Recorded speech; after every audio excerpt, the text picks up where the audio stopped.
10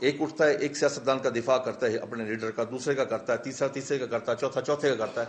پاکستان کا دفاع کرنے والا وہاں پہ کوئی نہیں ہوتا. پاکستان سے مراد عوام کا دفاع. کہ آج ابھی بہت سارے اجلاس ہو رہے ہیں، اس میں کہیں مہنگائی کی، غربت کی، آج جو غریب کی حالت زار ہے، کیا اس کے جذبات کا لفظوں میں احاطہ کر کے کوئی بتا سکتا ہے کہ اس کے گھر کے حالات کیسے ہیں؟ کیا ہم نے آگے زندگی کیسے گزارنی ہے؟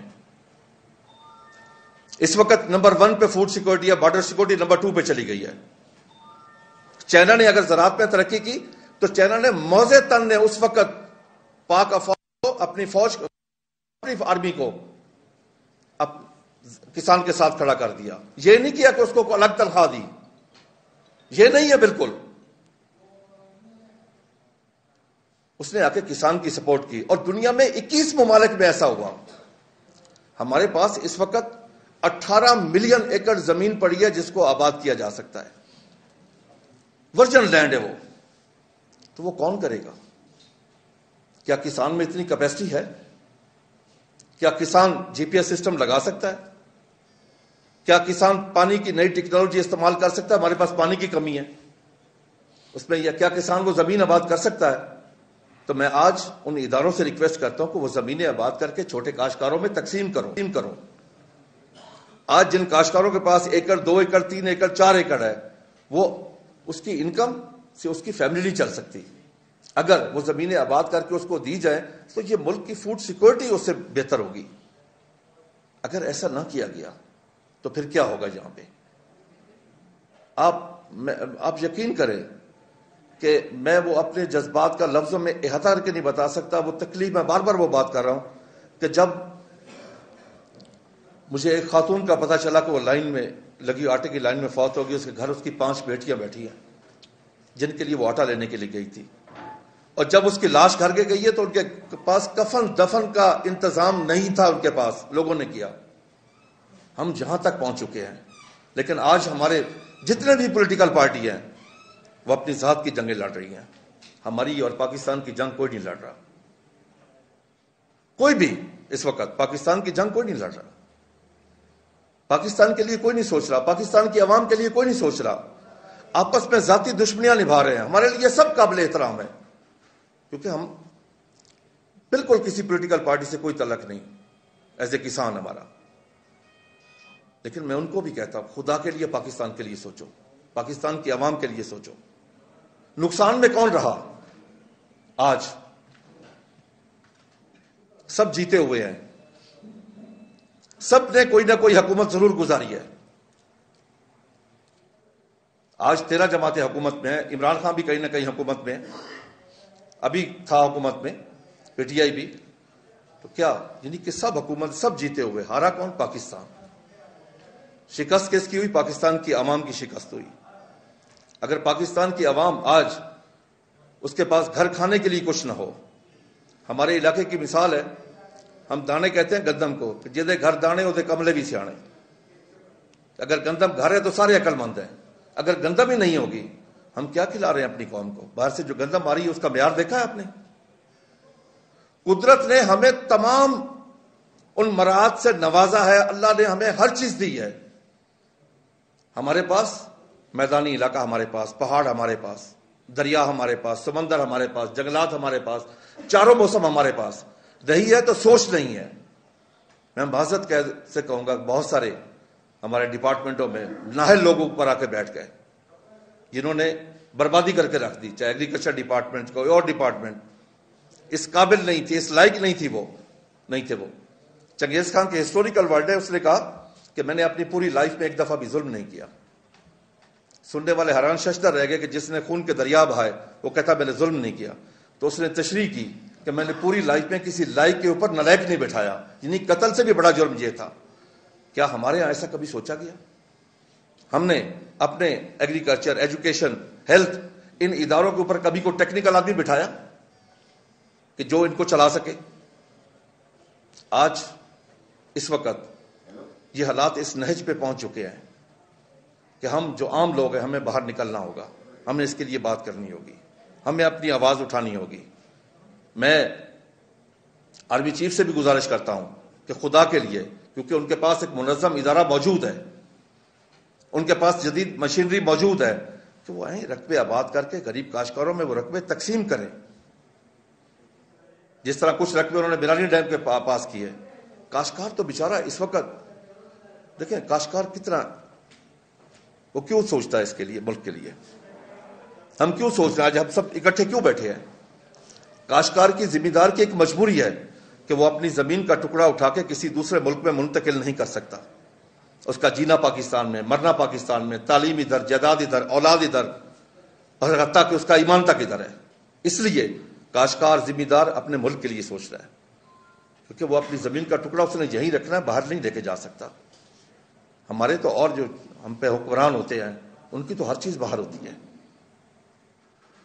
جو ہی فارغ ہوتے ہیں, حکومت سے باہر نکلتے ہیں, تو باہر جا کے بیٹھے ہوتے ہیں سبھی. پاکستان میں کون بیٹھتا ہے جی؟ پاکستان میں ان کی ترجیح صرف حکومت ہے, اپوزیشن نہیں ہے. تو اس لیے ہم کاشتکاروں کو, ہم ذمہ داروں کو, عام لوگوں کو ہمیں یہ سوچنا پڑے گا کہ ہم نے اپنے ملک کے لیے, آگے اپنی نسلوں کے لیے کیا کرنا ہے. کہیں یہ نہ ہو کہ ہمارے بچے ہماری قبروں کے آپ بیٹھ جائیں کہ ہمارے لیے آپ کیا کر کے گئے ہیں. آج اس وقت میں بلوچستان میں حاضر ہوا ہوں. جو بلوچستان کے بارے میں نے سنا, جو میں نے پڑھا, کہ یہ بھی ایک سونے کی چڑیا ہے ہمارے لیے, ہمارے ملک کے لیے, پاکستان کے لیے. صرف پاکستان کے لیے نہیں, یہ بلوچستان قدرت نے اتنا بڑا بنایا کہ پورے ریجن کو کھلا سکتا ہے یہ بلوچستان. لیکن بلوچستان کو کبھی اس لحاظ سے کبھی اہمیت دی ہی نہیں گئی, اس کے بارے میں کبھی ایسا سوچا ہی نہیں گیا. اگر چائنا میں وہاں کے جو ریگستان تھے, وہاں کے جو چولستان تھے, وہاں کے ایسے ہم سے ملتے جلتے, آج وہاں پہ 100% فارمنگ, کاشتکاری ہو رہی ہے. انڈیا کے راجستھان کو دیکھ لیں اور ساتھ ہمارا دیکھ لیں, ہمارا روئی سارا اجڑا پڑا ہے, ان کا 100% آباد ہے. ہندوستان میں کپاس 70% برانی ہے, برانی 70%. ہمارے پاس 1 ایکڑ بھی برانی نہیں ہے. وہاں کے سسٹم اور یہاں کے سسٹم میں اس وقت ایگریکلچر پہ ہماری جو انویسٹمنٹ ہے, جہاں سے 15,000 ارب کی پروڈیوس لی جاتی ہے ایگریکلچر سے, وہاں پہ انویسٹمنٹ کیا ہے چاروں صوبوں اور وفاق کی ملا کے؟ زیرو. اگر 40-50 ارب خرچ کر دے تو زیرو ہی ہوا نا, جہاں سے 15,000 ارب لیا جاتا ہے.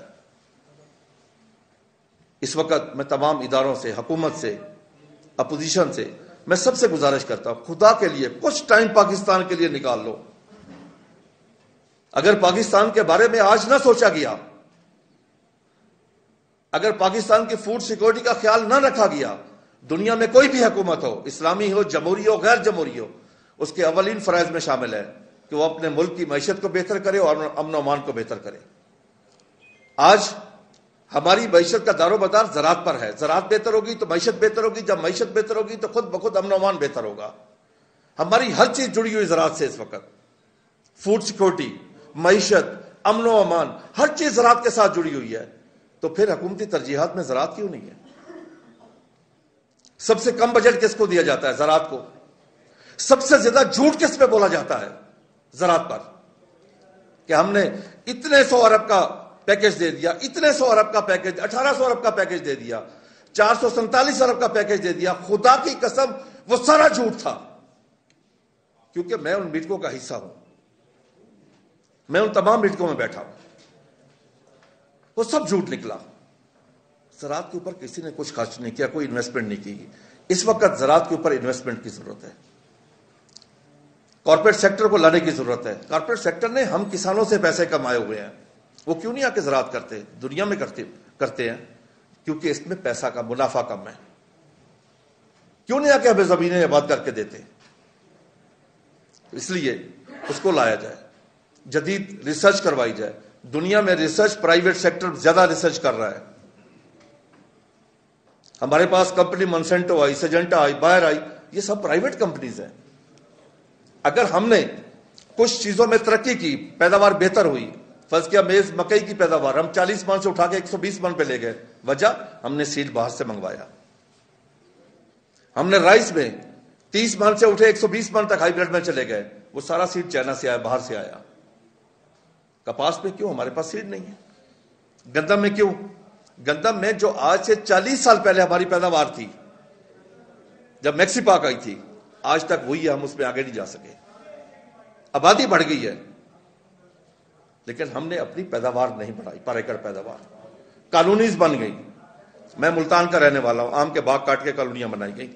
گجرانوالا میں وہ اروما ہے جو دنیا میں کہیں نہیں چاول کا اروما، خوشبو نہیں آتی، وہاں بھی کالونیاں بن گئی. اگر یہ مہذب کسی معاشرے کو یہ زمینیں ہوتی تو یہ ایک مرلہ بھی ضائع نہ ہوتا، پرزرو کر لیتی اس کو ان فصلوں کے لیے. اسی طریقے سے جتنی بہتر کوالٹی کا سیڈ بلوچستان میں ہو سکتا ہے، میں گارنٹی سے کہہ سکتا دنیا میں کہیں اس سے بہتر نہیں ہو سکتا. صرف انویسٹمنٹ کی ضرورت ہے، اور وہ انویسٹمنٹ ہمارا چھوٹا کاشتکار انویسٹمنٹ نہیں کر سکتا. وہ پرائیویٹ سیکٹر کو کرنا چاہیے، وہ بڑے اداروں کو آگے کرنا چاہیے. میں چیف آف رہا ہوں کہ خدا کے لیے ان چھوٹے کاشتکاروں پہ رحم کریں. آپ کی بات سنی جاتی ہے اس ملک میں، آپ حکومت کو مجبور کریں. آپ کے پاس انجینئر ڈپارٹمنٹ ہے پورا، یہ زمینیں آباد کر کے، جس طرح آپ نے ایک مثال قائم کی کہ بیرانی ڈیم کے نزدیک کچھ رقبہ آباد کر کے دیا، اس طرح باقی بلوچستان کو بھی آباد کر کے کاشتکاروں میں تقسیم کریں.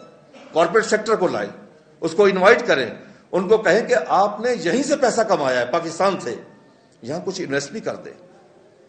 دنیا میں جو بھی پرائیویٹ سیکٹر جہاں سے کماتا ہے وہاں کچھ نہ کچھ وہ ایک حصہ انویسٹ کرتا ہے. پاکستان میں ایسا نہیں ہے جی. پاکستان میں وہ کوئی انویسٹ نہیں کرتے، اربوں خربوں کما کے کوئی انویسٹ نہیں کرتے.